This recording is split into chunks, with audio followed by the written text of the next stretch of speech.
The next stance I would like to cover is called the staggered, or what some people call the open stance position. A lot of the concepts are the same as far as positioning. The staggered stance position means that you have one foot out front. The key thing here, again, is the positioning of the feet.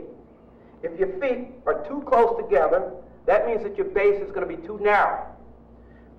Right around shoulders width apart would be the best place or best positioning for your feet. If you get them too wide or too close, you will not have your best balance. So about shoulders width apart is probably your best position. Again, you want to keep your knees flexed. That's very important. You want to keep the arms in close to the sides of your body. Again, hand positioning depends on your own personal preference.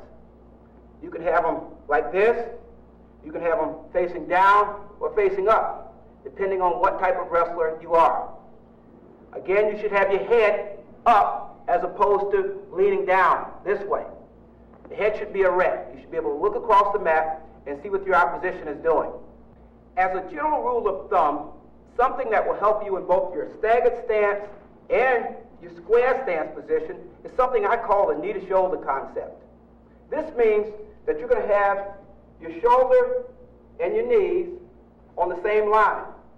If you're in a square stance position, your shoulders are going to be even with both knees. If you're in a staggered stance position, that means one leg out front, you're going to have your shoulder even with your lead knee. When that happens, that means that you're probably in your best balanced position. What you'll find is that anytime you start to lean out over your knees with the shoulders, you start to lose your balance somewhat. The same is true if the shoulders go behind the knees this way. If you look at me, you can see that I'm not in my best balanced position.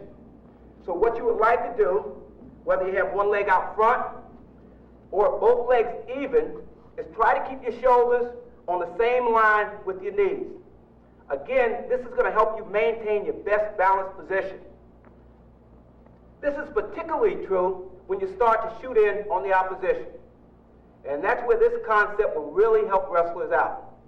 As I start to penetrate, you should maintain this knee to shoulder concept. Many wrestlers get themselves in trouble when the knee goes down and the shoulder comes out in front of the knee. This is not a good position to be in. So what you're going to find is that as you penetrate into your opponent, as you start to step, you should still maintain this knee to shoulder concept.